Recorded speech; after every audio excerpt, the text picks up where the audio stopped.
नमस्ते दोस्तों, जय हिंद। मैं हूं अनवी और मैं आपका फिर एक बार स्वागत करती हूं हमारे रियल एस्टेट ऑनलाइन लर्निंग पाठशाला प्रॉपर्टी पंडित की तरफ से हमारे इस रियल एस्टेट टर्मिनोलॉजीज की सीरीज में। दोस्तों, आज हम इस वीडियो में बात करेंगे एक बहुत ही important real estate terminology amortization के बारे में। अब इसका क्या मतलब होता है और इस टर्म का इंडियन रियल एस्टेट में कहाँ यूज होता है? तो गाइस, इस बात को हम आज जानेंगे आज के हमारे इस वीडियो में। एंड गाइस, इस टर्म को समझना बहुत ज़रूरी है और खास कर तब जब आप इंडियन रियल एस्टेट सेक्टर को और ज़्यादा गहराई से समझना या जानना चाहते हैं। तो चलिए बिना देर किए शुरू करते हैं हमारे आज के इस वीडियो को। गाइस, एमोर्टाइजेशन वर्ड का मतलब होता है हमारे द्वारा लिए गए एक लोन को धीरे धीरे इंस्टॉलमेंट में चुकाना, जो कि एक फिक्स्ड रीपेमेंट टाइम पीरियड के दौरान हमारे द्वारा रेगुलर रीपेमेंट से चुकता होता है। एक्चुअली गाइस, हमारे द्वारा लिए गए लोन के हर रीपेमेंट को करने पर उस रीपेमेंट के दो हिस्से होते हैं। हमारे रीपेमेंट का एक हिस्सा उस लोन के इंटरेस्ट को चुकाने के लिए जाता है और दूसरा हिस्सा उस लोन के प्रिंसिपल को कम करने के लिए जाता है। और समय के साथ हमारे द्वारा पे किए गए उस लोन के रीपेमेंट से इंटरेस्ट को जाने वाला कंट्रीब्यूशन कम होता है और लोन के प्रिंसिपल को जाने वाला कंट्रीब्यूशन बढ़ता जाता है और हमारे द्वारा लिए गए लोन की लास्ट रीपेमेंट को पे करते ही वो लोन हमसे चुकता हो जाता है। तो चलिए क्यों ना इस बात को हम एक फिक्शनल एग्जाम्पल से समझें।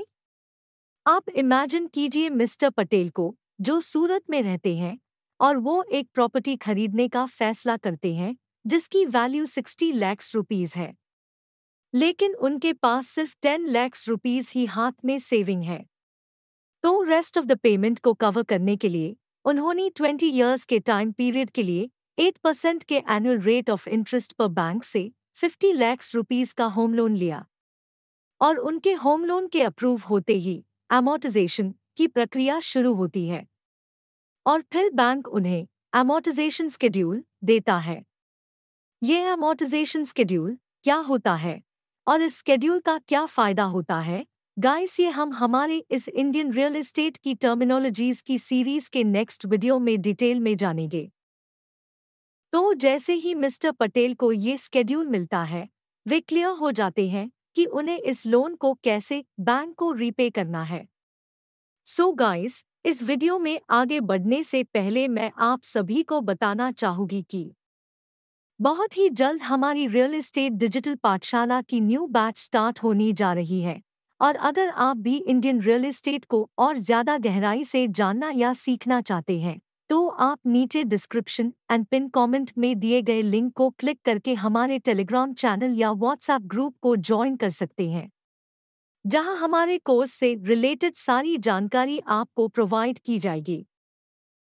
और गाइस, अब इस पॉइंट को मैं कंक्लूड करूं तो एमोर्टाइजेशन मदद करता है लोन बोरोअर को समझने में कि उनका लोन रिपेमेंट कैसे काम करता है और साथ ही साथ ये कंफर्म करता है कि लिया गया पूरा लोन उस लोन टर्म के अंत तक पूरा हो जाए।